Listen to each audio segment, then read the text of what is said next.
No nii, käes taas kord jälle eetris, nädal on möödas, uus nädal on käes ja nagu ikka oleme Janariga kohal, kuid seekord on meil natukene teistsugune saade, sellepärast et külalist meil otseselt stuudios ei ole ja jututeemadega lähme üldse tegelikult riigist välja.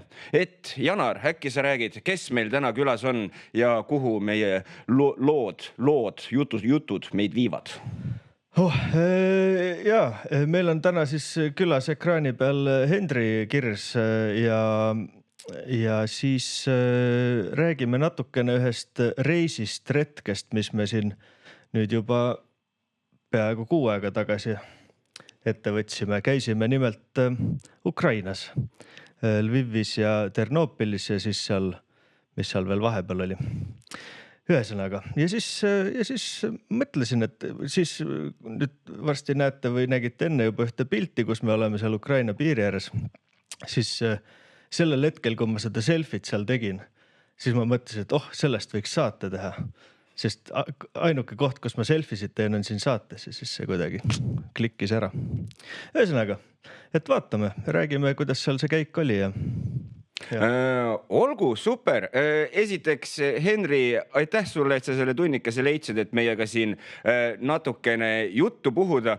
Et äkki ennem, kui me lähme nii-öelda teekonnale ja räägime sellest, mis Ukrainas toimub, et äkki sa paari sõnaga räägid sellest ka, et kes sa oled, kus sa tuled ja millega täpselt tegeled. Et ilmselgelt poiss, aga et paari sõnaga võib-olla täpsemalt enesest ka veel. Henri olen ja nõust olen.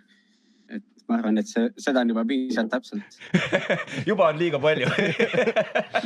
juba liiga palju infot. Ei, ma hetkel nõus ei ole, hetkel olen Tallinnas, aga muidu olen nõus pärit. Just. Aga olgu, selles mõttes, kui ma annan teile vabad käed, et kuidas te arvate, kuidas hakkate oma reisist, seiklustest rääkima, et kas lugu saab alguse Eestimaalt, kui olete Ukraina poole teel või hakkab lugu pihta juba siis, kui olite Ukrainasse jõudnud. Kui teie juba Ukrainasse jõudsite, olid tunnid juba alanud. Ma arvan, et hakkame pihta sealt, et kui ma olin noor poiss, siis mul oli unistus. Nali. Ühesõnaga et jah, ma ei teagi, põhimõtteliselt ma ei mäleta, kas meil oli ju see idee või plaan tuli tegelikult oli vist kuskil mai või juunikuus juba. Ja, see tuli juba varem. Ja siis siis otsisime veel inimesed, kellega koos minna, et auto saaks inimese täis. Ja siis juhtuski niimoodi, et veel 2 nõopoissi, Karl ja Karel Künnapuu sattusid ka siis meiega kaasa või tulid ja nõnda see asi nagu pihta hakkas, et Henri on nagu rohkem käinud nüüd ka siin vist sõja ajal oled ka nagu käinud ju mõned korrad. Ja selle aasta suvel käisin perega veel ja siis 22 aastal ma käisin ka 2 või 3 korral ja siin vahepeal veel mõnel korral olen käinud. Aga seda sellepärast, et ma varem elasin Ukrainas ja mu abikaasa on Ukrainast ja siis eks ikka satub sinna tagasi vahepeal. Nojah, ja selles mõttes niimoodi see asi siis sai, siis me hakkasime siit, mis oli 7. septembril, siis hakkasime sõitma. Ühe jutiga panime siis kohale, vahepeal seal olid need tanklapeatused ja sellist nagu ütleme jalasirutust ja pissipaus ikka tuli, aga üldiselt ma ei tea, kas 16-17 tundi Tallinnast hakkasime sõitma ja siis kuskil 16-17 tundi, Ja siis oligi, siis see piiriületus oli, meil oli väiksem piiripunkt, seal ei olnud vist peaaegu kedagi, me kohe saime ette ja siis vist pool tunnikest olime äkki seal. Jah, isegi tegelikult olime 20 minutit, olime Ukrainasse sisse minnes, olime piiril 20 minutit. Ja ühesõnaga siis Läti, Leedu, Poola kaudu sealt ühesõnaga läksime siis. ja siis jah, jõudsime kohale oodatust varem ja siis unesegaste peadega läksime siis linna peale hommikust sööma. Ja siis alguses jõudsimegi kohale, siis tegelikult kõik nagu kuna ma ei ole nagu nüüd ju ka käinud ja ei teadnud, mida oodata ja niimoodi, siis alguses jõudsime kohale, siis nagu selline tunne, et nagu ei olekski peaaegu midagi. Et selline täitsa nagu tavaline elu käib aga siis esimene asi oli muidugi, kui me seal Lvivi sisse sõites tanklas peatusime, siis oli see vaikuse minut, mis on igal hommikul kell 9 on ju.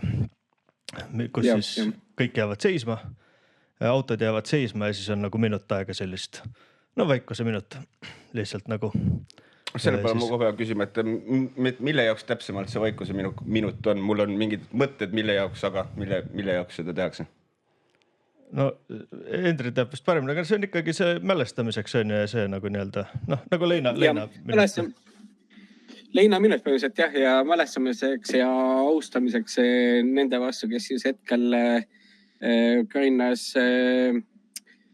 ukrainlasi ja ka meid kaitsevad seal, et kes hetkel rindel on.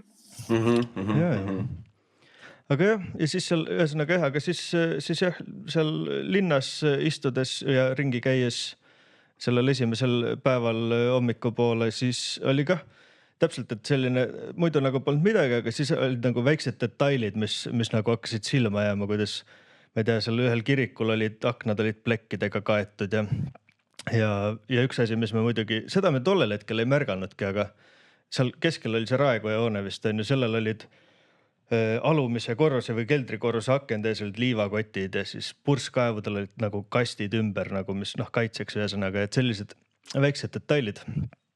Et see oli jah, siis nagu hakkas nagu natukene kooruma seda, et et võib-olla ei ole kõik ikka nagu täiesti tavaline. Et ja enamus monumente niimoodi kinni kaetud, et kui tulevad mingid õhuhäired, tulevad rünnakud, et siis nad viga ei saaks selle eesmärgiga. Ja samamoodi aknad nagu selle pildil näha on. Oota, aga kui tihti seal ütleme need õhurünnakud, no kindlasti seal ütleme see intervallid kindlasti nagu olenevad, aga palju teie seda kogesite ja pidite ka jooksma kuhugi varjenditesse või? Või kõndima või ma ei tea, kuidas see käib? Jah, meil oli õhuhäiret oli 2 erineval päeval, ühel päeval oli 2 korral oli öösel. Ta hakkas öösel kuskil hommikul kella 1 pihta või kella 12 paiku ja vahepeal läks häire maha ja siis pool tundi hiljem hakkas kohe uuesti järgmine häire peale.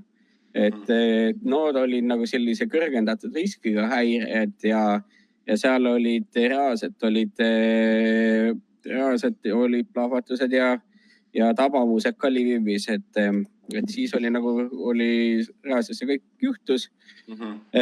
Teine oli meil, kui me olime Ternoopilis ja siis tol hetkel me olime parasjagu, me olime kuskil kohvikus hommikus söömas ja see oli selline väike häire, et üldjuhul kõik on teada, et miks see häire antakse, et tol antud juhul ei läinud varjendisse sellepärast, et häire oli selle tõttu, et kuskil Venemaal tõusis üks hävitaja õhku ja sellepärast anti kohe häire, et sealt võib hakata midagi tulema, aga üldjuhul nad tavaliselt seal lihtsalt vahetavad lennujaama või midagi sellist, aga põhimõtteliselt iga kord, kui hävitaja Venemaal õhku tõuseb, siis Ukrainas antakse õhuhäire peaaegu üle terve Ukraina.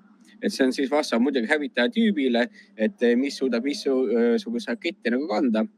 Aga üldjuhul nii ehk nii need raketid nagu Lvivi väga palju ei ründa just nagu linna sees, et nad on pigem nagu selle täppisasja jaoks ja need, mis Lvivi jõuavad, on üldjuhul on droonid ja neid tuleb sadade kaupa, aga kui nemad hakkavad tulema, siis need šahheed-droonid lendavad 185 km tunnis. Et kui seda on nagu näha, et see hakkab kuskilt ida poolt tulema, siis tead, et umbes 4-5 tunni pärast ta võib sinna Lvivi jõuda. Ja sa võid rahulikult õhtusöögi ära süüa ja veel kuskilt läbi käia ja siis ikka veel ta ei ole sinna kanti jõudnud, et kogu see info on nagu kogu aeg reaalajas olemas, et kus midagi toimub, et siis vastas sellele inimesed otsustavad, et kas minna nagu varjendisse, kui ohtlik see on, kas on kõrgendatud riskiga õhurünnak või ta on nagu on selline väikse riskiga. Et jah, see on lühidalt selle kohta, et mis ja kuidas. Ma võib-olla räägin natukene enda kogemusest selles mõttes, et kuidagi kui me päeval nagu ühesõnaga me hakkasime, oli täpselt see 5 tundi varem hakkasime nägema, meil olid äpid, mis Henri ütles, mis tõmmata üks äpp, kus on see õhuhäire või noh, ütleme kaart, kus näitab neid erinevaid oblastid seal Ukrainas, et kus on õhuhäire parasjagu ja siis see annab teada ka, kui tuleb sellesse oblastisse, mis sul sinna nii-öelda ära on märgitud. Ja samamoodi on üks veebileht, mis oli vahepeal isegi tundus, et natuke parem või töötas kuidagi, et töötas paremini, et siis oligi, huvitav oli nagu kogeda seda, kuidas oligi see kaart nagu hakkas nagu tunnilt järjest nagu punasemaks minema ja siis see nagu siuke nagu laine justkui mööda Ukrainat tuli on, et Lviv on ju täiesti seal läänes on ju, Ternopil samamoodi on ikkagi päris Lääne-Ukraina. Et see, kus need rinded ja Kiiev ja kõik on ju tegelikult on ütleme palju rohkem ida pool. Et aga jah, ja siis oligi, kus me olime ka seal õhtusöögid ja olimegi väljas, käisime ja siis läksime hotelli tagasi ja siis oligi see, istusime veel seal rõdu peal ja ajasime juttu ja siis kuidas siis hakkaski see õhuhäire pihta ühel hetkel.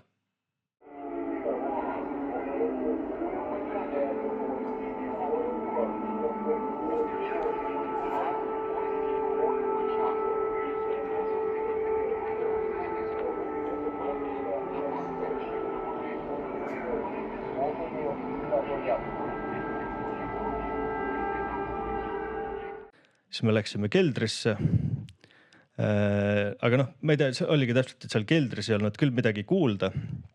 Et aga see oli jah, lükkasime seal mingid toolid kokku, viskasime pikali. Siin on see pilt, kus ma olen pikali. Henri telefon teeb neid häid pilte, mis on pimedas saab pilti teha. Siin on pilt, kus ma olen pikali toolide peal. Aga magada väga, ma ei tea, vist korra jäid suikuma lõpuks, aga ega väga ei saanud. Seal ikka Tegelikult me tulime sealt ära ja vaata, mis kellaaega 4-5 aegu. Et ma arvan, et me tegelikult vahepeal ikka magasime mõned tunnid. Võib-olla kah siis, ega ma ei tea. Aga siin selle pildi pealt ma vaatan, et sa oled nagu mingisuguste toolide peal sa seal lamad. Seal varjend või hotelli varjend oli lihtsalt selline, ma ei tea, konverentsiruum keldris põhimõtteliselt või siuke nagu. Et seal ei olnud nagu mingit siukest kohta, kus olla, et teine variant oli põrandal pikali olla või siis istuda mingid, ma ei tea, sellised nagu kinotoolid või klapptoolid olid seal, ütleme, mis.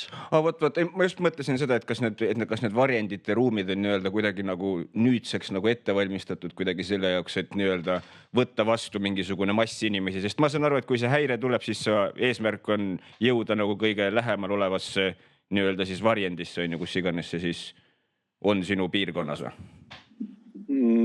Jah, aga tegelikult need varjendid, mis on, need üldjuhul ei ole nagu päris varjendid ja samamoodi see ei olnud, et ta ei vasta nendel kõikidel nõuetele, et mida üldjuhul kasutatakse ongi siis kui sul on kortermaja ja siis võib see olla sul seal kortermaja keldris on ju. Aga tänapäeval tegelikult inimesed, kui neil lapsi ei ole, siis nad ei lähe sinna varjendisse keldrisse. Seal on mitmed erinevad põhjused. Üks põhjus on see, et tihtipeale on keldrites on kuumaveetorud ja katla, isegi mõnel majal on katlaajam, et kui seal nüüd peaks need kuumaveetorud lõhkama, siis ma ei teagi, kus ma olla tahaksin. Et kui see maja seal kaela tuleb ja see lõhkavad seal, et siis ma väga seal ei taha olla. Et mida tavaliselt kohalikud teevad on see, et kui on nagu kõrgendatud riskiga häire, nad lähevad tuppa, millel ei ole aknaid. Lõõklainest tulevad need klaasikildude vigastused, mis on nagu kõige suurem oht tegelikult. Et kui see saab päriselt millegiga nagu otse, see just sinu hoonele või sinu korterisse sisse lendab, et see tõenäosus on niivõrd väike, et inimesed on valmis sellega riskima. aga jah, et meie endal hotellis läksime ikkagi tookord keldrisse, sinna nii-öelda varendisse, et ta nii palju on ette valmistatud, et jah, siin on viidud toolid ja sinna vist oli isegi vett viidud, et jah, saad sa kuidagi olla. Et aga ütleme niimoodi, et seal neid väga palju just inimesi ei olnud, et kes tulid. Ja see oli nagu kõrge riskiga, et juba plahvatused käisid väljas ja ikkagi inimesed nagu ei tulnud, et üldjuhul inimesed võtavad selle riski ja enamasti seal nendes hotellides on kohalikud inimesed, kes lihtsalt riigisiseselt reisivad endal töö pärast ja nad peavad järgmine hommik peavad olema ilusti tööl. Tänapäeval enam mitte kedagi ei huvita see, et sul oli kehva öö. Kõigil oli kehva öö. Kõigil oli see häire. Mõnel oli kehvem, mõnel oli parem, et noh, nii ta läheb, jah. Jah, aga üldiselt vähemalt alguses, siis kui see häire pihta hakkas, siis oligi see, kus me saime telefoni selle teavitusega, ma vist väljas ei kuulnudki seda häiret, aga Karel oli teinud ühe video ka siin, noh, siin heli praegu mul nagunii pole, ma selle sinna videosse panen vahele, aga et seal on nagu hästi kuulda seda häiret. Ja siis, aga jah, et see on jah selline, nagu alguses minu arvates oli nagu vaikne, et kui me siin Tartus rääkisime, siis kui tehti seda katset või üldse üle Eesti, et keegi ei kuulnud seda õhuhäiret, et siis nagu noh, tegelikult seal ka alguses nagu väga ei kuulnud, aga noh, ongi kuna see äpid ja asjad on siis noh, et jah. Ja no täpselt see ka vaata, Hendri, mis sa rääkisid, et alguses vist oli see, et kui õhuhäire tuli, siis see sireen kestis vist terve aja, aga inimestel viskas kopa ette või midagi. Ja. See kurat ei taha sellega olla, et kui sul 5 tundi või 6 tundi oled häires, siis terve see aeg sul käib. Ei taha olla nii. Ja, et seal on jah see siis, et alguses on nagu korra ja siis seal käib selle juurde käib ka mingi jutt ukraina keeles on ju, mis seal tuleb ka nendest kõlaritest. Inglise keeles on ka tegelikult. Kõigepealt tuleb ukraina keeles ja siis tuleb inglise keeles järgi. Okei. Seda, võt jah, ma seda ei tuvastanud too hetk, aga jah, et siis on see alguses on see häire nagu teeb ära ja siis kui häire lõpeb, siis on uuesti see sireen ja see värk, et jah, et ei ole, et terve aeg kisab. Nii, aga korraga, kui vaadata siit kuidagi äkki võtame need pildid ja vaatame siis kuidagi proovime minna selle nii-öelda teie reisiteekonna läbi käia, et kuhu me praegu oleme jõudnud nii-öelda. Praegu me oleme Lvivis ikkagi need esimesed 2 päeva, noh, me olimegi kokku 5 päeva. Noh, koha peal olime 5 päeva, et 2 päeva olime Lvivis, 2 päeva Ternopilis ja siis 1 päeva veel Lvivis ja siis tulime tagasi. Et see jah, siis see häire, see, kus oli see, ühesõnaga see rünnak, see oli siis 2. päeval või 2. ööl. Et esimene õhtu oli meil vist oligi, kõik oli rahulik. Käisimegi lihtsalt ringi seal. Ja ega üldse seal Lvivis, ta on nii suur linn ka, et kuidagi seal nagu noh, see samas jah, see teine õhtu oli, kus me seal selles Laisa koera baaris olime, kus oli seal kõrvalruumis oli see siis veteranidele oli mingisugune üritus, tänuüritus või keegi, kas see oli mingi põhja-iirlane või kes see korraldas neile seda, maksis neil kinni seal kogu õhtu? Jah, britid olid jah, et üks oli jah, seal iirlane ka jah, et see oli jah, veteranide tänuüritus, jalgpallimäng käis parasjagu ka Ukraina ja kellegi vahel, et mida nad seal kõik vaatasid ja elasid kaasa. Et jah, et kui muidu kesklinnas tänavapildis vahepeal ei saa aru, et sõda on, siis sealt see paistis väga hästi välja neid veterane vaadates, nähes. Et Jana, sa võid jah, see pilte ka näidata Mikole siin, et kus nad olid seal kõik koos. Kui hästi siin näha on, aga no põhimõtteliselt jah, alguses istusimegi seal nagu ja nagu noh, ma ei tea, sisse minnes nagu ei pannud tähele või ei vaadanud ka, et mis seal on, vaatasime lihtsalt, Hendril üks sõber ootas seal, kohalik sõber, et siis läksime lihtsalt istusime lauda ja siis ühel hetkel ma lihtsalt kuidagi märkasin, noh, jääb silma on ju, et oli üks nagu labakäeta mees oli baari juures, siis mõtlesin, noh, hea küll, et eks selliseid asju nagu siin nüüd näeb, on ju, et aga siis, kui vahepeal nad hakkasid sealt tagantruumist suitsul käima seal ratastoolide ja karkudega, siis oli jah, päris sihuke reaalsus tšekk oli veits, et kuidas noh, oligi käte ja jalgadeta ja oligi jah, selline ja nende proteesidega muidugi ja noh, ja seda seal järgnevatel päevadel ka, et ma ütlen, korrutan seda, olen korduvalt öelnud, et ma pole elus varem näinud nii palju siis amputeeritud jäsemetega inimesi, kui ma selle 5 päeva jooksul praegu nägin. Et see oli noh, sihuke jah, pani mõtlema. Et jah, aga seal oli üldse huvitav, et seal baaris me kohtusime veel. Meie vastaslauas istusid 2 soomlast, kellest üks oli Pärnus töötanud ja oskas eesti keelt rääkida. Istusime maha ja siis oli seal lauas oli mul sõber Bohdan ja hiljem oli liitis veel teised sõbrad, aga siis samas lauas jah, istusid ka soomlased ja kui nad rääkima hakkasid, siis ma olin, kui väike maailm ikka on. Kui ma siin Tallinnas näen neid kogu aeg vanalinnas ja nüüd ma näen seal ka, et saime kohe aru jah, kes on kes. Et jah, ja siis, aga seal oli veel jah, siis olid need britid ja mingi ameeriklane käis sealt vahepeal oli vist ka, ühesõnaga, et see oli huvitaval kombel, ma ei tea, kas see on nii väga rahvusvaheline baar või ei ole, aga võib-olla lihtsalt sattus sellel õhtul sinna neid nii palju kokku, neid välismaalasi. Et see oli sihuke huvitav juhtumine. Nii. Aga kas ütleme selles mõttes nii-öelda selle koha pealt, et noh, see on ju nagu loogiline, et kui kusagile lähed, et käid õhtul nagu väljas, et aga kas selline nagu siis see ööelu seal oli nagu ikkagi selline nagu elav ja toimiv selles mõttes, et olidki baarides nagu inimesed igal pool või pigem on ikkagi sihuke tühjem? Ei, rahvast oli isegi rohkem kui nüüd enne täismahulist sõda, aga kell 11 algab komandantund. Siis sa pead minekut tegema, siis lähevad kõik baarid ja kohad lähevad kinni, et töötajatel on ka vaja hiljem kella 12-ks koju jõuda. Peale seda nagu tänava peal keegi ringi liikuda otseselt nagu ei tohiks, et vajadusel saab, aga siit kindlasti kontrollitakse seal dokumente ja see ei ole jah, nagu väga hea, et komandantund on tegelikult aktiivne Ukrainas, et ta on alati kell 11 õhtul hakkab, aga mis kell ta hommikul lõpeb, võt seda ei tea, et me ei kunagi nii varrukalt üles järganud, et see meil probleemiks oleks olnud. Aga ma arvan, et kella 5 aega või midagi sellist vastu lõpeb, et inimesed saaksid ikkagi ilusti tööle sõita ja. Et jah, noh, täpselt, et kell 11 läksid kõik kinni ja noh, et selles mõttes jah, nagu see ööl on see, et selles mõttes väga hea, et varakult saab lõpetada, et siis ei ole nagu, ei lähe üle kätte.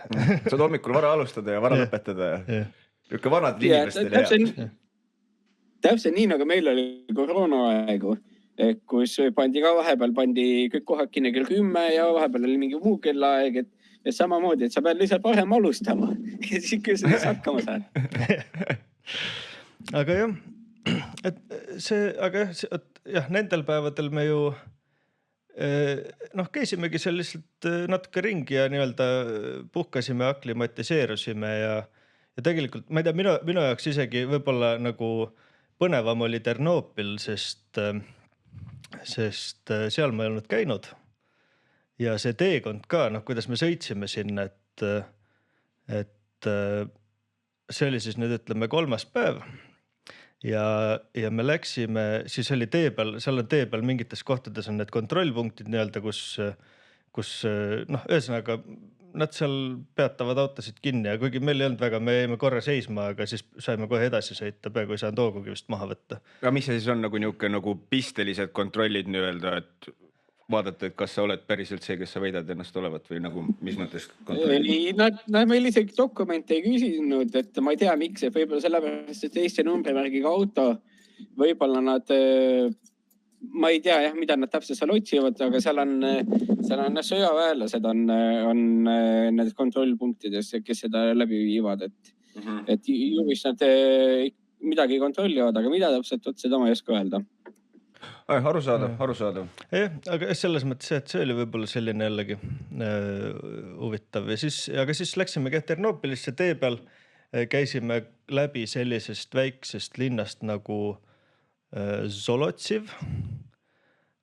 Ja siis seal, too mulle meeldis, ta oli hästi väike linn ja siis seal kõik oli nagu kuidagi, seal nagu nägi, kui linnast läbi sõitsime, siis nägi nagu kogu seda elu, et nägi seda paneelikate rajooni ja siis nägi seda ilusat vanalinna ja kõik oli nagu hästi niimoodi koos. Et seal oli nagu, mis mulle seal meeldis, mul siin vist pilti ei ole praegu, sest me sõitsime mööda, aga seal et ta meenutas jah natuke nagu meil võib-olla mingid Ida-Virumaa linnad, aga nagu selles mõttes, aga seal oli see nende paneelikate vahel igal pool olid hullult ilusad nagu peenrad ja aiad ja puud ja lilled ja kõik oli värviline taimi täis, et nagu see oli hullult lahe. Aga seal Solotsivis veel, see oli siis, ma ei tea, Lvivis on ka raudselt mingi koht, aga seal siis, ma ei tea, vähemalt ma märkasin või nägin siis esimest korda, kus on need samamoodi, et selle linna nagu mehed, kes on siis sõjas hukkunud, et nende nagu need mälestustahvlid ja asjad on seal. Et vaat see oli seal, see Solotsivis oli seal kesktänaval või mis seal oli. Ja mäletan. Ja, et see oli nagu selline ka samamoodi käisime seal ja vaatasime, et siin on ka näha, et siin esimene on sünniaasta on 93 on ju. Et aga seal vist kõige noorem, keda me vist nägime, oli 2003, mis on nagu Ja 20 pluss jah, oli neid ikka jah. Et aga jah, siis siin ühesõnaga siin on üks, kus on Karel ka peal. No siis seal samas oli nagu platsi ääres oli ka need vist olid äkki nagu varasemast ajast.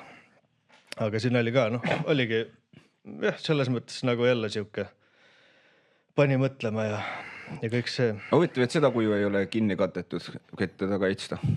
Võib-olla nendes väiksemates linnades ja need suuremad monumendid tegelikult ei olnud kinni kaetud. Ja kui me võtame seal Ternopilis samamoodi, et suured, seal oli kõndisime, siis need suured monumendid olid, võib-olla oleneb, millest nad tehtud on või ma ei tea. Et kui on kivist, siis läheb nagu on lihtsam, et ta läheb puru, aga metallile võib-olla ei teeni väga, kui midagi lendab seal. Aga jah, ja siis, aga jah, see on ka üks asi, et igal pool on need Bandera lipud ka lisaks nendele Ukraina lippudele, mis meile ka siin on igal pool on ju pannakse üles, et seal on need Bandera lipud on igal pool on haudadel ja või surnuaedades ja siis on nendel mälestusasjadel, et see on. Äkki seletaks seda ka, mis asjad Bandera lipud on? See on see, või ma ei tea, öeldakse vist Bandera lipp selle kohta või? Jah, öeldakse küll. Aga see, ma lugesin ka igaks juhuks tänaseks ettevalmistuseks selle Stepan Bandera kohta. Et jah, ta oli siis põhimõtteliselt Ukraina vabadusvõitleja või et ta nagu oli nii-öelda see, tema nagu siis Nõukogude ajal ja vist seal ka üritas ajada seda, et Ukraina saaks nagu vabariigiks. Ühesõnaga seal mingisuguste asjade käigus, et seal oli kuskil mingisugune massimõrv ja siis, et tema nagu seda rühmitust või asja nagu süüdistatakse selles ja siis poolakatele Bandera on pigem nagu selline vastuoluline tegelane, et jah. Nagu kõik ajaloos. Jah, aga ongi, et Poolas on see punamust lipp on keelatud täiesti. Et selle eest sa võid aresti saada Poolas, kui sa sellega vehikus. Okei.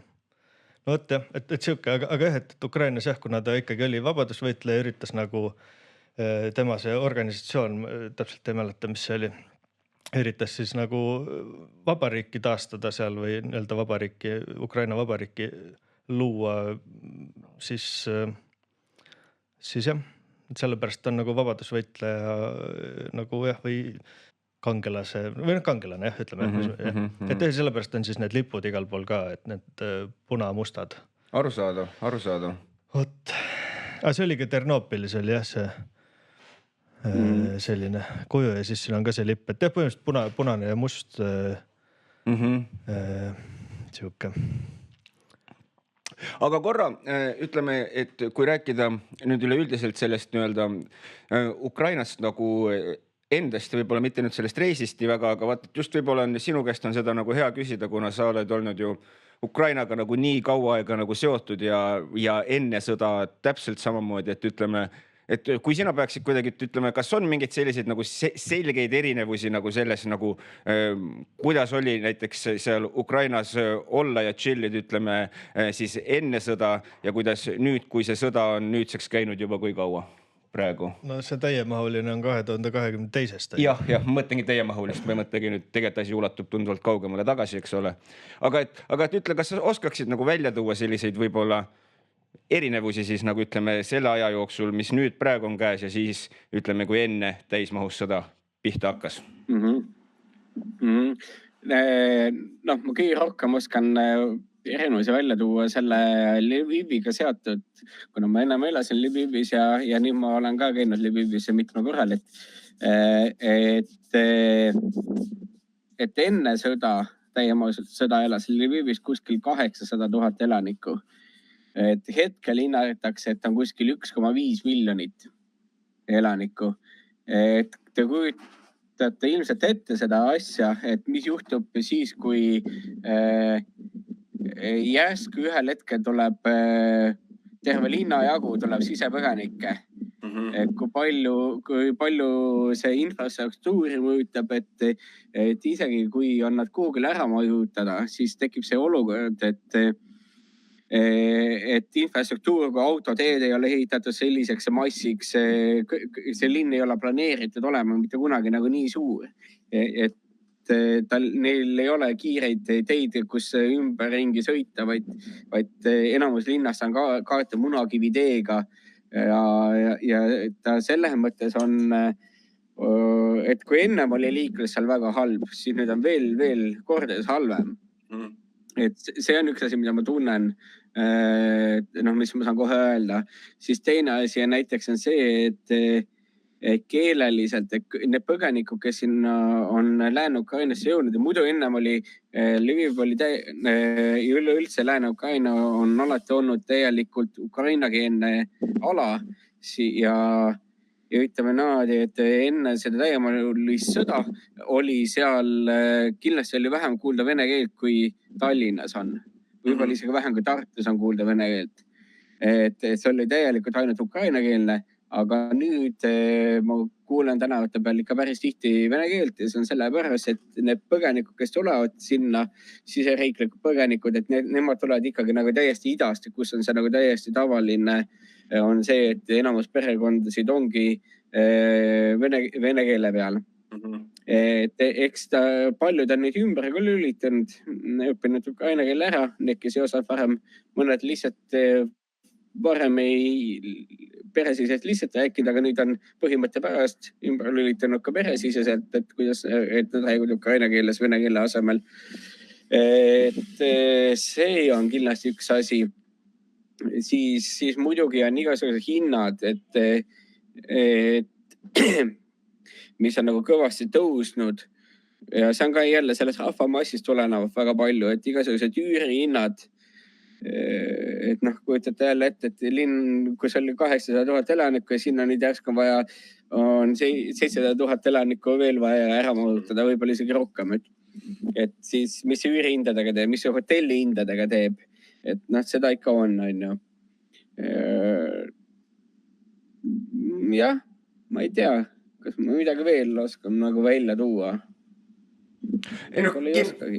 Kindlasti on seal neid asju veel, aga võib-olla siia sellele asjale nii-öelda lisaks ma küsiksin veel seda, et vaata, et nagu on nagu sinu enesekogemused, aga sul on ju, lisaks sellele on sul ka ju sõpru, tuttavaid, kes on seal olnud ju nagu nii-öelda algusest peale võib öelda, et nagu koha peal selles mõttes ja näinud nagu kõike seda asja, et kuidas nagu on see nende elusid mõjutanud ja kuidas nagu nemad üldse kogu sellesse asjasse nagu suhtuvad ja kuidas nii-öelda elu igapäevaselt sellises riigis justkui on, mis mitte, mis on nagu selline päriselt sõjas.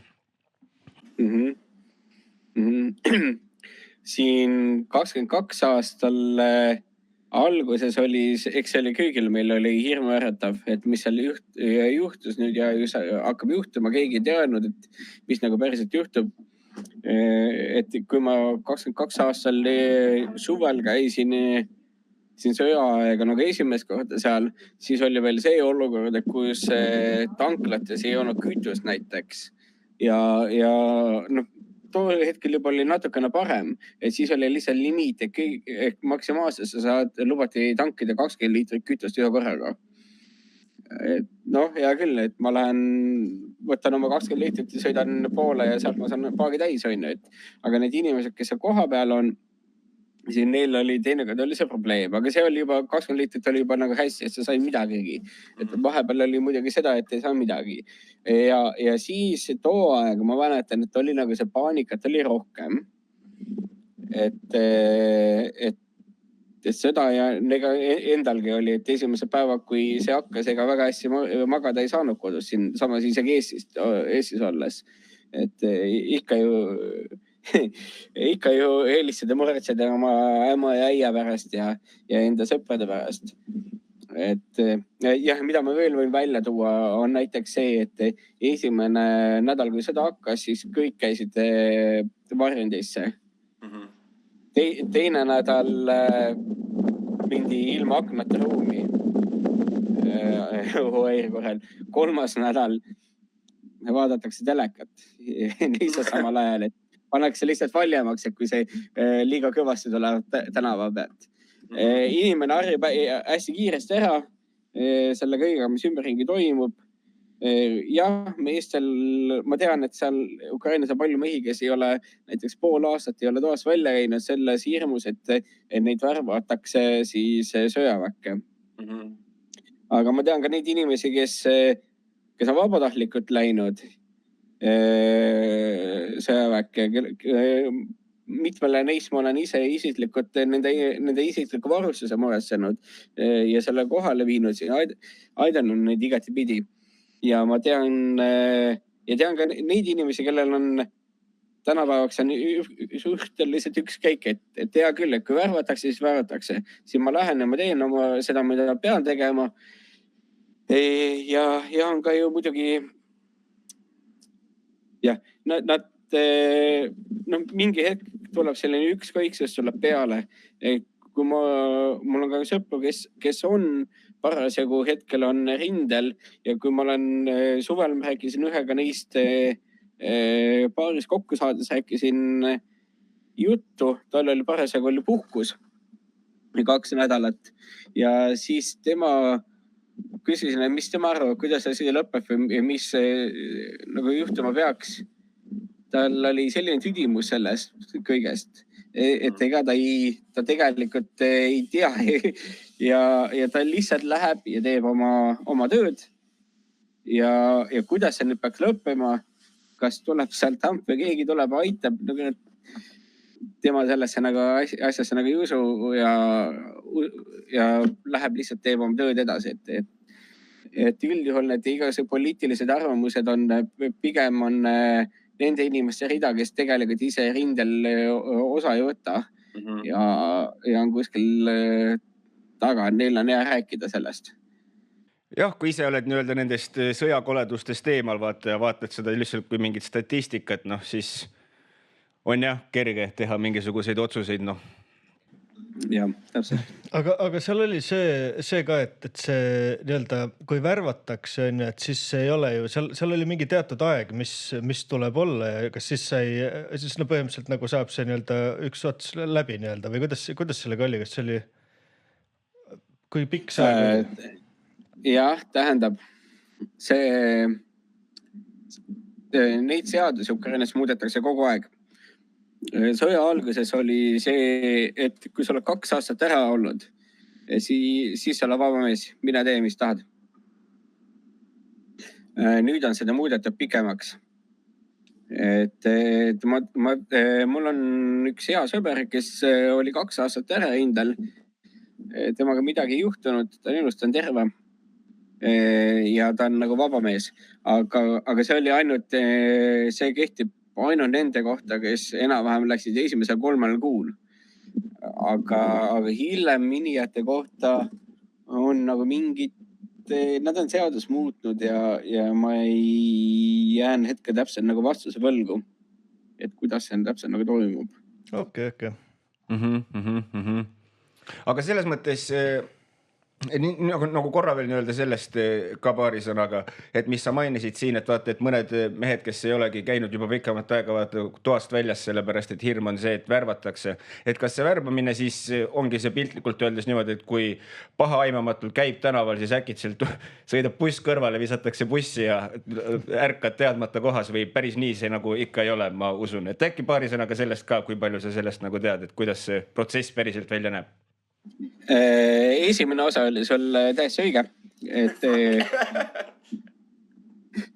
et jah, seda juhtub, aga nad tegelikult see ei ärka lihtsalt tundmatus kohas, vaid sult ikkagi küsitakse dokumente. Muidu oleks meil ka olnud see sama asi, kui need bussi ja siis, ei, ma olen eestlane, aga ei, nüüd oled juba Donbassis ärkad üles. Et jah, et ikkagi küsitakse dokumente esmalt. Et muidu oleks jah, me ikka Google'e ära viidud vaata, aga küsitakse dokumente, siin selgitavad üldse välja, et kas sa pead minema, sest on palju asju on, mis sind välistavad. Noh, et ongi kas või see, et kas sa oled juba käinud, kas sul on mingi selline füüsiline või vaimne probleem, tänu millele sa ei saa minna. Siis on samuti ka su iga, et nad ei võta alla 25 aastast meest, nad ei võta. Siis on ka veel ja õppimine ja siis, kui sa oled rohkem kui 3 lapse isa, siis on samamoodi, et sul ei ole kohustust minna. Et nad eesmalt ikkagi uurivad välja, kes sa oled ja mis sa oled. Lihtsalt lambisse üles järka. Kuigi ma olen sõppadel kuulnud seda lugu, et üks õhtu sõpruskond jõi paris ennast segi ja siis üks tegelane jäi magama ja ta viidi hommikul värbamisjaoskonna ette. Ma olen sellist lugu kuulnud, et kas see oli päriselt tõsi või mitte, et noh, ma ei tea, aga et sellisel juhul sa võib-olla tõesti ärkad üles kuskil rongi peal juba ja et see oleks ikka marukoh meil. See oleks üks kõvamaid, ma arvan.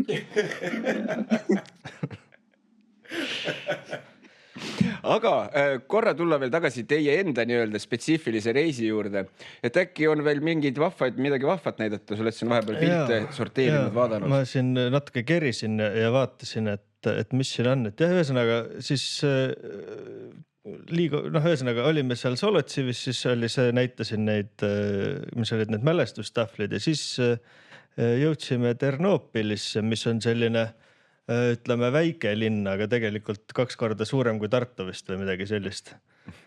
Aga ja ta on 250 000 elanikku on Ternopilis. Mis seal veel huvitavat on see, et Ternopil on Viljandi sõpruslinn. Mõlemal linnal on siis järv on siis linna südames.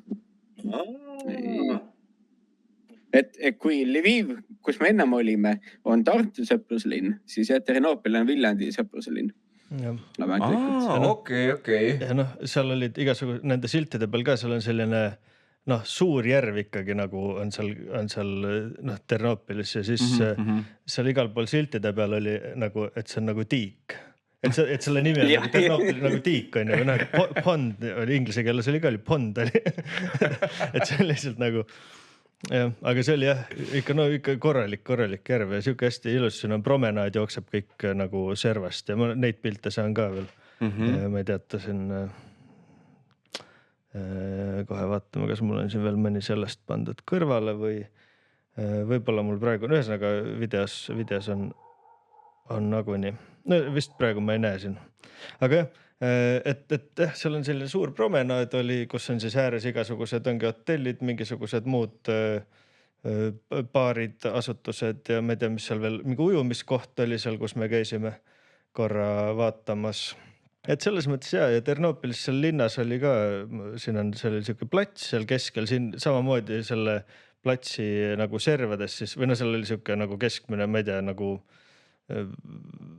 mitte puiestee ka otsas, no ühesõnaga selline pargi keskmine ala, kus seal oli mingi ka selline kuju püsti ja siis olid need mälestustahvlid ja siis teisel pool oli see teatrihoone nii-öelda siis kohalik seal ja üldse no arhitektuuri poolest ma võiks nagu näitama jäädagi tegelikult, et kõik see Lvivis ja Ternopilis samamoodi arhitektuuriliselt, no just see kesklinn ja vanalinn on ikka nagu jube ilus. No see oli see teatrihoone, mis seal, no siuke sammastega hoone. Et jah. No siin vist ju niimoodi jälle, see üks asi veel, mis mulle jäi hullult nagu silma nii Lvivis kui Ternopilis oli see, et seal on hästi palju linnapildis neid nagu skulptuure. Et on igasugused sellised kujud metallist selles mõttes, no mingisugused siis sellised skulptuurid, et mis nagu meil nagu, ma ei tea, et oleks nagu noh. Meil vist on need pigem haruldasem, ma ei tea, mis meil on Tartus on see pissiv poiss ja mis iganes. No midagi taolist. Aga seal nagu oli rohkem, seal oli mingi kurgedega on ju selline, mis oli siis see õõrutud oli ilmselt lapse õnne saab siin on ju ja siis on mingi kaevukaanest välja tulev mees. Okei, see on funky. Ja mingid jalanõu värgid. See oli panga ees veel. See oli panga ees. Et selles mõttes selliseid kujusid, skulptuure on hästi palju, mis on nagu ja just et ei ole nagu monumendid, vaid ongi skulptuurid, et seda on nagu hästi palju seal, et see oli nagu siuke põnev asi. Ma ei tea, ma vist korra hüppan ikkagi Lvivi tagasi ka, sest siin ma näitan korra. Okei, aga no tegelikult, oota, lõpetame Ternopiliga ära. Ternopilis me olime 2 päeva ja käisime seal väljas, käisime erinevates kohtades söömas, jalutasime ringi, käisime Opilja õlletehase poes, käisime, kus siis kõik ostsid endale vinnutatud liha. Ja Janar tahtsin muidugi, ma õnneks jõudsin Janarit nagu peatada sellest, et ostmisest ta tahtis endale enam mitu kilo seda kaasa osta. Aga siis ma ütlesin talle Janarile, kuule, vabandust, aga tead, üle piiri sa neid nagu nii tuua ei või, sest üle piiri piima ja lihatooted ei või viia. Siis ostsin natukene vähem, aga ikkagi väga palju. Läks jah natukene kuidagi. See tundus nagu seal klaasi taga, need pakid tundusid palju väiksemad kui siis, kui nad päriselt lõpuks käes olid. Ja siis Karel oli umbes nood ja ma tahan teid kõiki neid erinevaid maitseid proovida, kui meil oli mingi 15 tükki erinevaid, mingi kalad ja kõik asjad on. Siis ta ostis neid. Siis me sõime ka seda terve päev otsa seal kuskil tänavate peal, jõime õllud kõrvale. Aga no samas see rannapromenaad, mis ma rääkisin või see rannapromenaad või no ütleme seal, et sealt kõndisimegi mööda seda siis lihtsalt edasi ja siis siis oligi see ujumiskohani, siis kui tagasi hakkasime tulema, ma neid mingeid pilte sain siia vahele panna videosse, neid mul praegu siin ei ole, aga kui tagasi hakkasime tulema, siis tulimegi läbi nagu mingi linnaosa, kus oligi siis see õlletehas oli seal, kust me käisime kõigepealt läbi, kust me võtsimegi siis neid, kus oli see vinnutatud lihafiasko ja siis kõndisime ja siis oli huvitav, et siis me nägime nagu selliseid tavalisi inimeste aedu ka, mida võib-olla nagu ongi, et käidki seal kesklinnas ja vanalinnas, siis nagu ei satu peale, aga siis olidki siuksed tagasihoidlikud väike siuke linnaosa, kus olid nagu majad ikkagi, et see oli ka täitsa huvitav ja siis me eksisime ära poolenisti, läksime, võtsime Google Mapsid lahti ja siis kuidagi ühesõnaga ühesõnaga, siis me kuidagi jõudsime lõpuks hotelli juurde tagasi, aga me läksime mingi, ma ei tea, pool tundi kõndisime vales suunas või midagi. oli seal vaata mingi silla alt kõndisime läbi ja siis vaatasime, et ei, et me peame teisel pool minema. Pool tundi ei olnud, 10 minutit oli võib-olla vales suunas. Hea küll, aga jah, et jah, siukse seiklusi seal oli. Aga jah, ja siis mis Ternopilis veel huvitavat ette tuli? Ja Ternopil on veel tuntud ühe muusikaürituse poolest, et mida nüüd viimased 3 aastat ei ole enam Ternopilis sees korraldatud, et Lviv ise korraldas seda, aga selle muusikafestivali nimi oli Faino Misto, mis tähendab, et tore linn. Ja selle järgi on ka üks lugu kirjutatud Faino Misto Ternopil ja selle järgi on ka üks baar, kus me käisime ka, selle baar-restoran, kus on ka mitusada kohta, see on ilmselt üks kõige suuremaid restorane, kus ma olen üldse enda elu jooksul ka olen käinud. Et seal on nii väljas, sees, sisehoovis, igal pool mitu korrust on laudu, on kohti, et väga vinge koht. Kui keegi peaks sattuma, siis kindlasti soovitan sinna minna. Et saime seal ka käidud. Aga kus me veel käisime? Seal me käisimegi vist mõlemal päeval isegi selles aga see oli hullult suur oli, seal sees olid nagu istumiskohad, maja ees oli, siis maja nagu seal või hoovi, mingi hoovi asi oli ka, et see oli jube pirakas, aga jällegi seal nagu hinnad, näiteks toidu ja see oli, oligi ju mingi kaks jooki ja suur praed oli mingi, meil oli 6-7 eurot vast läks kokku, et hinnad on muidugi nagu odavad. Ja just Ternopilis on see hinnapaha nagu välja, joonistab hästi välja, et Ternopil on kõvasti odavam linn, kui on Lviv. Et Lvivis on ka, eks meie jaoks oled ikkagi odav, aga kui sa Ternopilisse jõuad, siis sa näed, et seal, et baaris õlle on alla euro juba, et siis vaatad, et jah, et see on ikkagi väga-väga odav. Jah, see on ikka absurd odav Eestiga võrreldes. Ja söök ja kõik on väga hea muidugi, et soovitan. Ja, aga kütusehinnad vist ei olnud nagu, tähendab, nad odavamad olid küll kui Eestis, aga nüüd mitte nii hullult odavamad. Suht siuke, kas ta oli ka mingi 60 grivnat või mingi siuke oli liitrihind või oli kallim? Kuskil 60 jah, et see teeb siis mingi 1 euro 20 senti ikka umbes midagi sellist. Et ta on natukene odavam, jah, aga kütus on börsi kaup. No ei, seda. See ei saagi liiga odavaks minna mitte kuskil. Jah, ei seda muidugi, jah. Aga siuke väike hinnavõrdluse asi ka siia vahele. Nii. Ja siis, kui me läksime, mingi hetk me sattusime kuskil toidupoodi, kus me nägime, et kus müüdi ka Eesti õllesid, müüdi tankereid. Ja tankeri hind oli seal kuskil 40 grivnat, mis on tankeri õlle hind, mis on siis kuskil 80 senti umbes. Et Ukrainas saab Eesti õlut palju odavama kui Eestis, ma soovitan. Eestis on üle 2 euro. Jah, sellest on mul ka siin pilt sellest tankerist. Näed, 44 jah, 44 ja 67 on siis mingi 1,20 on ja see on Eestis on mingi ligi 3 eurot on see tankeri reloaded. Et jah, 1,23 euro, no vähemalt topelt odava saab küll jah. Need tasub käia. Jumal küll. Tekib küsimus, mis riigis me siin Eestis elame? Mul see kõrvalt, kui ma külast tuleb see õlu ja ikkagi mul kallim kui Ukrainas, mis on 5000 kilomeetri kaugusel, et kus see hind tuleb, ma ei tea. No nii on, aga. See on jah, ja siis viimasel päeval reedel, siis me läksime Lvivi, tagasi sõitsime. Ja Lvivis siis seekord me ööbisime sellises hotellis nagu iFesti hotellis. Ja see on natukene kesklinnast on eemal, aga aga ta on hästi ilus uus selline hotell, et ma ei tea, kas Jana, sul on sellest pilti ka? Mul vist siin praegu ei ole, aga ma saan videosse panna juurde, jah. Okay. See oli jah siuke uus, ma ei tea, kuidas seda tänapäeval kindlasti on sellel mingi stiilil nimetus, aga no põhimõtteliselt siuke roostes paneelid nagu olid maja kaitse ja siuke seest ka siuke betoon ja selline. See oli nagu mingi nagu täitsa värskem toode ühesõnaga.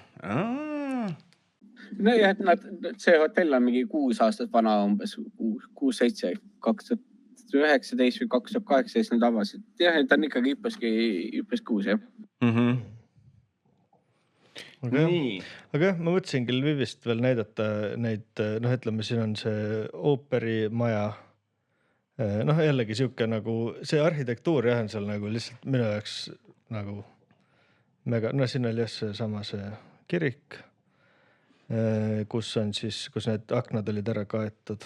Jah. Siis on see kesklinn siis nii-öelda või ütleme, see on siis see põhimõtteliselt kõige kesklinna vanalinn, seal on siis see Raekoja hoone on seal keskel nii-öelda, siis seal on ringi. Raekoja plats, jah. Ja tänavad on või niimoodi. Siis on trammid jooksevad sealt igalt poolt, trammiliiklus on seal, üldse ühistransport on seal nagu on, aga nagu ma mõtlen selles mõttes, et bussid, trammid, trollid. Aga kõik see on nagu selline natukene nagu meil 90-ndad võib-olla või võib-olla mitte nii hull, aga kas see on, vabandust ma vahel, aga kas see ütleme, et see ühistransport on nii nagu on, kas ta on nüüd nagu tingitud sellest, ütleme, hetkemaailma olukorrast või ütleme riigi või sõjaolukorrast või on see, ütleme, et see ühistransport oli juba enne seda siuke küsitav olukord seal? Et ta oli enne palju küsitav, pigem on see, et see ühistranspordi need masinad on hetkel nagu uuenenud, et nii nagu me kuuleme ka Tartust, Tartu on saatnud päris palju busse Lvivi ja mujal Ukraina linnadesse ja on ka teised riigid ja linnad maailmas on neid saatnud. Neid, mis meil hakkab vanaks jääma, siis me oleme neid saatnud sinna, et nad kasutavad neid seal veel edasi. Ja muidugi teine asi on see, et Lvivis on enda bussitehas, et meie siin 90-ndatel ja nõukaaegu sõitsime tegelikult Tartus sõitsime Lvivi bussidega, mis on Lvivi bussitehased välja tulnud. Sõitsime ringi. Et nüüd me saadame enda omasid, kus on kuskil pool aastat, saadame sinna, on ju, et eks kõik kasutatakse lõpuni ära. Aga ma isegi ütleks, et see nagu seal nagu ühistransport on minu meelest on seal nagu päris okei. Mis ma naljakas asi, mis ma välja tooksin ühistranspordiga sõites, on see, et sa pead maksma bussijuhile seal selle sõidu eest. Et me küll ei proovinud selle reisil seda ühistranspordiga Lvivis ringi sõita, aga sa pead bussijuhile või tammi või bussijuhile peale maksma ja see töötab niimoodi, et kui sa oled tammi tagant lähed sisse, siis hakkad raha ette saatma. Et ütleme niimoodi, et see pilet on kuskil 10 kirnat, aga toome näite, et on 20-na jäänud ja siis sa saadad selle siit ette, et ma ütlen Janarile, et kuule, saada ette, et üks pilet on ju. Ja siis selle järjest sa läheb seal üle tammi ja umbes mingi 5 minutit tagasi hiljem tuleb see 20-sest tuleb 10 sulle tagasi üle inimest. Igaüks ütleb järgmisele ja siis lõpuks ta tuleb tagasi sulle selle raha. Et kui ma seda esimest korda nägin, kui ma naadi sõitsin, siis olin jumala hämmingus, vau, niimoodi toimibki ja toimibki. Jah, seda nagu eeldaks küll, et see 20 kusagil kaob poole tee peal täiesti ära, vaata. Okei. See on jumala äge, see mulle väga meeldib. Jah, ma vaatasingi, et siin on mul üks trammipilt on. Need pildid on üldse, need on praegu Karli tehtud. Karl tegi hästi palju pilte, siis tal on nagu sellist materjali siin. Ma tegin pigem vähe ja ega keegi meist rohkem ei tea. Karl oli põhipildistaja. Põhipildistaja, jah. Oli küll, jah. Vaatan, kas siin, mis mul siin veel oli, äkki on mingit, siis me käisime seal mäe otsas, Lvivis oli siuke mägi, kus kunagi, kui enne seda, mis aastal, me käisime 2017 käisime Kiievis ja 2018 käisime Lvivis minu arust, ma vaatasin kunagi mingit pilte, siis vist oli nii. Või tähendab, mina käisin 2018 ma sina- tulin teiega kaasa juba siis, kui sa juba olid Iiraga koos. Vist oli jah, kas ta oli 2008, mitte 2019 või, kui sa tulid Lvivi? 2018 pidi ikka olema jah, ma arvan. Okei, no siis oli. Jah, aga jah, no ühesõnaga siis tookord sai seal mäe otsas päris üleval käidud, aga seekord päris üles ei saanud, seal olid piirdadel tees, seal vist oli mingi mäe otsas mingisugune militaarvärk nagu, et siis Vaata, me küsisime Bohtanilt selle kohta, et miks see seal kinni on. Ja siis ta seletas selle ära, et see on ideaalne tulejuhtimispunkt. Ja sellepärast on kinni pandud. Et kui vaenlane meid pommitab ja sinna saavad sealt head tagasisidet anda, kuhu see pomm siis langes ja mis pihta sai. aga jah, siin on jah üks pilt siis sellest mäe otsast sealt poole pealt siis või mitte poole pealt isegi, ta on ikka päris kõrgel, aga ütleme, on siuke vaade oli sealt siis natuke linna peal. Aga muide, ma ei tea, kas te olete tähele pannud, meie tunnik on hakanud vaikselt täis tiksuma või me oleme juba üle läinud tõenäoliselt juba. Et mul on veel paar küsimust ennem kui me pildid kotti paneme, aga äkki on veel midagi näidata, midagi, mis tuleb veel meelde, mis oleks põnev. Kindlasti on palju asju, mis jääb täiesti rääkimata, aga... Näed, vaata, seal on jumala pilt sellest, vaata, Fainamistost, jah. Et kuidas kirjutada seda. Kuidas kirjutada, jah, see. Või no üldse, jah. Simia restorani Fainamisto, jah. No Fainamisto, jah, Ternopil, see on nagu see põhiline faas selle linna kohta. Okei. Aga et ennem kui me veel siin nii-öelda pillid kotti paneme, et selles mõttes, et seda juba korra mainisid, et nagu loomulikult, kes on rindel inimesed ja et nagu ollakse väsinud kogu sellest olukorrast ja no jumal, kes neid saab nagu sellest süüdistada, et väsinud ollakse kogu sellest jamast. Aga et ütleme, kui sina peaksid nagu hindama seda, et kuidas muidu on, ütleme, selline Ukraina inimese siuke nagu häälestus, et nagu olgu ollakse väsinud kogu sellest jamast, aga põhimõtteliselt nagu piltlikult öeldes, et kõik on valmis nii-öelda lõpuni välja võitlema ja ei anta alla, tuleb mis tuleb nii-öelda või kuidas see meelestatus on sinu vaatevinklist? Et jah, see ongi täpselt, see on erinev, et see, kes on rindesõdur, tema ei võta muidugi elada, ta ütleb seda, et tehke mingi vaheru ära, tehke mingi leping ära. Pane, andke mingid alad ära või midagi, mina tahan edasi elada. Aga see, kes on kuskil, no eriti veel need, kes on kuhugile mujale riiki ära põgenenud, kes iga päev sealt ei näe seda terrorit, mis seal toimub, need, kes ei ole nende raketirünnakutel, droonirünnakute all, kes ei näe isegi seda, mida meie seal reisil kogesime, siis nemad ütlevad muidugi, ei, võitleme viimase ukrainlaseni välja. Aga noh, nad ei ole need, kes tegelikult seda teevad. Et mida kaugemal sa oled rindest, lihtsam on sulle öelda seda, et võitleme nii kaua, kui vaja on. Aga kui sa oled seal rindel ja sa tead, et kurat, täna võib olla mu viimane päev. Noh, mis meelest sul siis on, et eks ta niimoodi läheb, aga üleüldiselt rahval on nagu meelestatud, on hea. Väga meeldisid igasugused need USA ja see Venemaa tülid, et kui need on, ja kui USA poolt tuleb mingid häid uudisid, et midagi jälle juurde saab, et see on nagu alati hea, aga jah, see on nagu üleüldine rahvas, aga eks see sõda seal läheb edasi nii ehk nii veel mõnda aega ja kui kahju mul ei ole seda öelda, aga tegelikult see Eesti jaoks on hea. Nii kaua kui see Ukrainas kestab, siis nii kaua Venemaa ma ei usu, et tal oleks piisavalt jõudu, et tulla kuhugile veel lisaks juurde, sest et nad ei saa sealgi väga hästi hakkama. Tõsi, seda küll.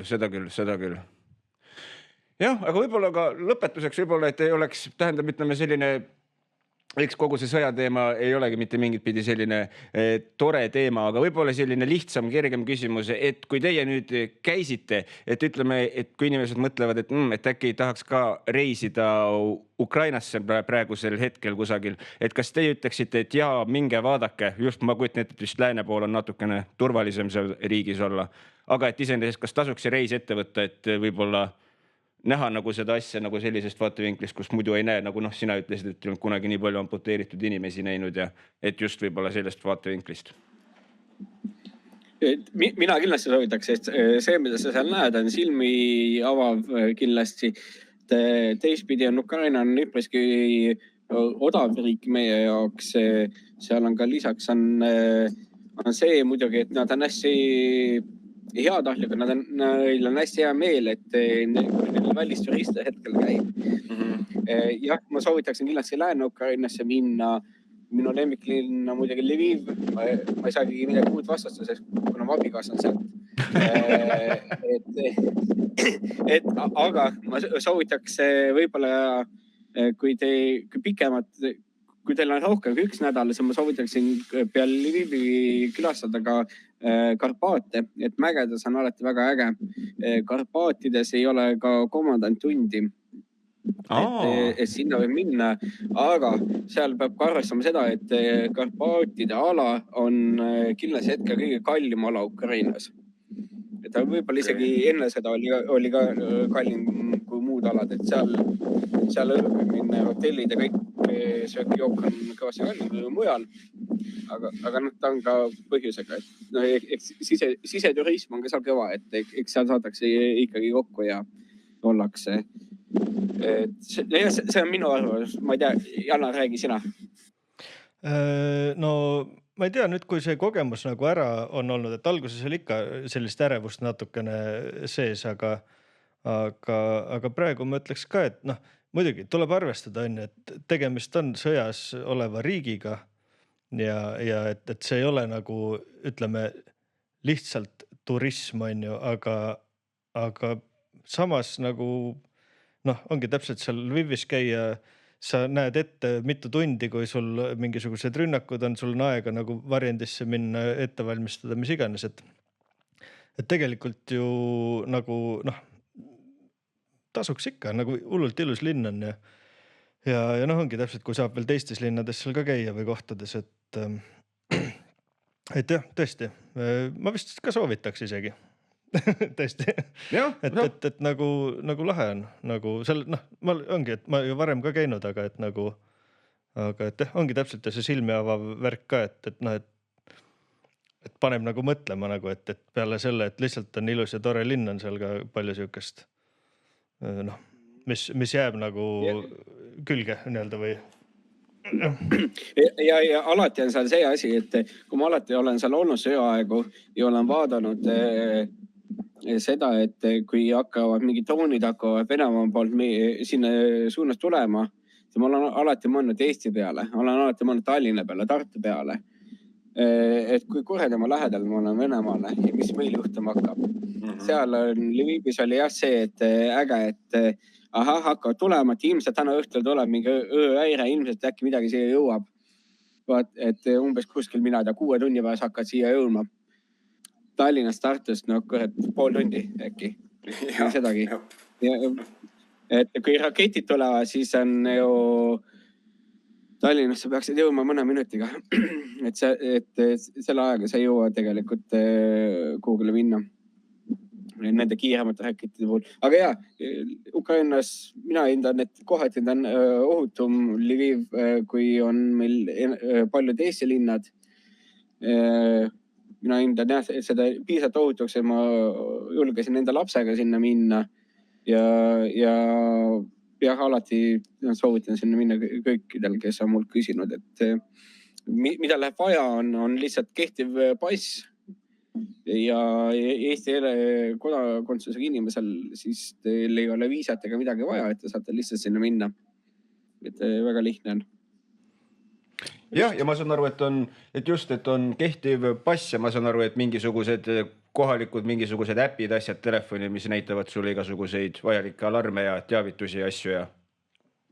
Jah, see on nagu lisaks, et see on mingil määral see nagu huvitav vaadata, et mis seal nagu toimub.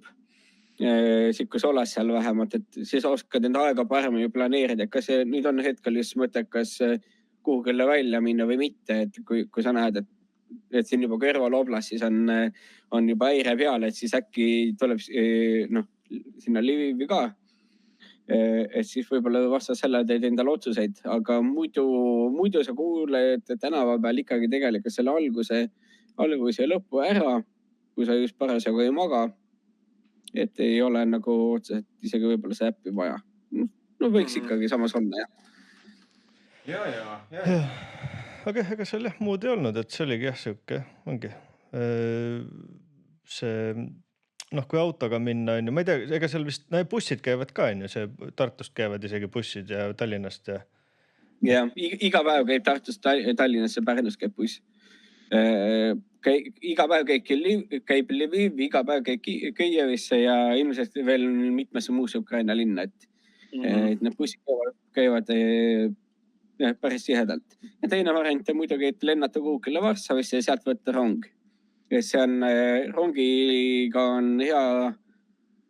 muidugi hea see, et see piiri need passikontrollid ja asjad põhimõtteliselt tehakse liikuvas rongis ära, et seal sa ei pea nagu väga ootama midagi. Mina ei ole ühistranspordiga, ma ei ole piire ületanud, aga ma tean, et Janar on, et Janar võib-olla oskab seda paremini ühistranspordiga piiri ületamist kommenteerida. No siis tookord, see oligi siis tookord ma tulin tagasi on ju, siis oli jah, läksime koos sinu ja Irega läksime Lvivi ja siis ma tulin ise nagu sõitsin Tšehhi kaudu, tulin bussiga tagasi. Mina ei mäleta, seal nagu ei olnud midagi nii hullu, piiri peal lihtsalt buss, tookord too buss veel pandi sinna, lasti röntgenist läbi ja siis inimesed läksid järjest, näitasid seal passe ja seal mingi, seal piiri nagu tähendab piiri peal siis mingis hoones on ja seal, et kui praegu näiteks autoga läksime, siis on see, et autoga sõidad sinna tõkete juurde, seal on need putkad on ju, siis kõigepealt vaatab üks pool, näiteks sisse sõites on ju, vaatab Poola pool läbi, siis need lasevad edasi, siis vaatab Ukraina pool läbi, siis saad seal need templid ja siis on nagu mine on ju, aga et selle bussiga oli nagu võib-olla lihtsalt see, et kõik inimesed ronivad bussist maha, siis sõidab see buss sinna röntgenisse, siis kõik inimesed käivad, ühesõnaga seal ikkagi järjekorras natuke tuleb oodata, et seal läks küll, ma arvan paar tundi võib-olla või kauem tookord. Aga see alati oleneb, et seda infot tasub ka alati jälgida, et milline piiripunkti minna. Et mina olen olnud kõige kauem, olen olnud kuskil 14 tundi piiripunktis ja ütleme nii, et üks kõige kiiremad korrad oli nüüd, kui me olime 20 minutit. Jah. Okei, no see ikka on jah, see drastiliselt oleneda ühesõnaga. Jah. Olgu. Aga ma kujutan ette, et tegelikult siit kindlasti saaks veel jutuga edasi minna, aga meie aeg hakkab peale pressima, et lõpetuseks, ma ei tea, ütle mulle, äkki pannaksime, kui meil on mingeid linke asju äkki kuhugi juurde panna, et ma ei tea, sina kui inimene, kes hoiab ennast nii-öelda Ukraina tegemistega kindlasti rohkem kursis kui võib-olla meie siin võib-olla keskmised inimesed.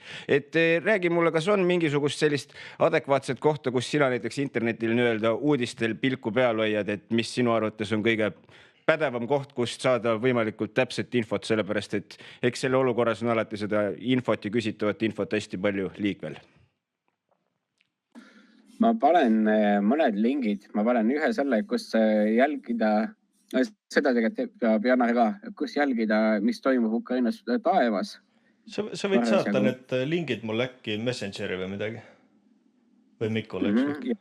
Ja siis teine link, mis ma paneks, on see, et mis on Visit Ukraine, kus on tegelikult tuuakse välja kõik need asjad, et mida sa peaksid nagu enne mõtlema, kui sa sinna lähed ja mida sa võiksid seal teha ja mida sul on vaja, et alates igasugusest kindlustustest ja asjadest